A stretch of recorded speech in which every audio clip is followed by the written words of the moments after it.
TRS MP ఒక ఆయన Chevella TRS MP ఆయన పేరేంది రంజిత్ రెడ్డి మీద నిన్న నేను చేవెల్లో మాట్లాడి ఈయన కౌంటర్ ఇస్తా ఉన్నాడు. కౌంటర్ ఇచ్చిండు. నేను మీ ద్వారా రంజిత్ రెడ్డికి ఓపెన్ ఛాలెంజ్ చేస్తా ఉన్నా. రంజిత్ రెడ్డి కేటీఆర్ ఇద్దరు పార్ట్నర్షిప్ ఉన్నది, బంధుత్వం, వాళ్ళిద్దరి మధ్యలో బలమైనటువంటి ఆర్థిక బంధుత్వం ఉన్నది. ఈరోజు నువ్వు అర్ధరహితం ఆధారాలు లేవంటున్నావు కదా రంజిత్ రెడ్డి, నేను రుజువులతో సహా నేను నిరూపిస్తా, ఆధారాలతో సహా నిరూపిస్తా. నువ్వు ఎండోమెంట్ భూమిలో సర్వే నంబర్తో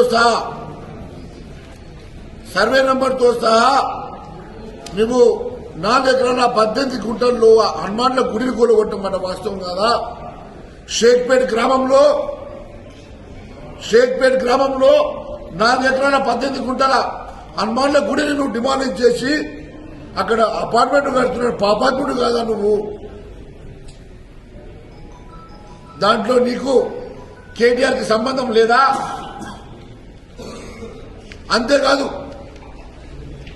నీవు గతంలో చేసినటువంటి పాపాలు ఒకటి కావు. నీవు చేసిన ప్రతిదానికి నా దగ్గర ఆధారాలు ఉన్నాయి. రోహిణి మినరల్స్ లో నువ్వు చేసినటువంటి కుంభకోణం, అదే మాదిరి పోల్ట్రీ ఫీడ్ విషయంలో మొక్కజొన్నల కొనుగోలులో కూడా కుంభకోణం. నీ జాతకం నా దగ్గర ఉన్నది. నేను ఎప్పుడు మాట్లాడలేదు. కానీ ఎప్పుడైతే కొండా విశ్వేశ్వరరెడ్డి గారిని నువ్వు అన్పార్లమెంటరీ లాంగ్వేజ్ లో మాట్లాడి అవమానపరిచినవో, మా నాయకుడు జోలికి వచ్చినవో, కాబట్టి నేను నోరు తెరుస్తున్నా. నువ్వు బహిరంగ క్షమాపణ చెప్తే వదులుతా, లేకుంటే బిడ్డ నీ బండారాలు బయట పెడతా. అసెంబ్లీ సాక్షిగా ప్రతి రుజువు బయట పెట్టి నిన్ను బొక్కలు తొలిస్తా. నువ్వు అనుకుంటున్నావు నేను కామ్గా ఉంటే ఆధారం లేవనుకుంటున్నావు. ప్రతి ఆధారంతో వస్తా. నువ్వు కేటీఆర్ గారు ఎక్కడికి వస్తారో చెప్పండి, ఏ న్యూస్ ఛానల్కి వస్తారో చెప్పండి, ఎక్కడ బహిరంగ చర్చకు వస్తారో చెప్పండి. నేను ఆధారంతో వస్తా, నిరూపించడానికి సిద్ధంగా ఉన్నా. నీకు దమ్ము ధైర్యం ఉంటే ఇచ్చేవారి నియోజకవర్గంలో 3వ స్థానం తెచ్చుకో.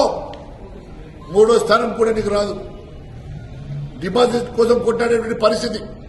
నువ్వు ఒక రియల్ ఎస్టేట్ వ్యాపారివి. ఇక్కడ ఈ ప్రాంతంలో కరీంనగర్కి వెళ్ళి వలస వచ్చి ఈ ప్రాంతంలో నువ్వు ఎంపీగా గెలిచి రియల్ ఎస్టేట్ వ్యాపారం చేసినావు తప్ప ఈ ప్రాంతానికి నువ్వు ఏం అభివృద్ధి చేసినావు అడుగుతున్నా.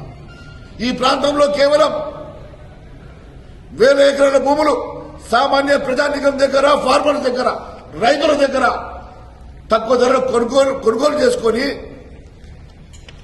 ల్యాండ్ బ్యాంకులు క్రియేట్ చేసుకున్నావు కదా. కొన్ని 1000 ఎకరాల భూమి ఈ నియోజకవర్గంలో సంపాదించుకున్నావు కదా.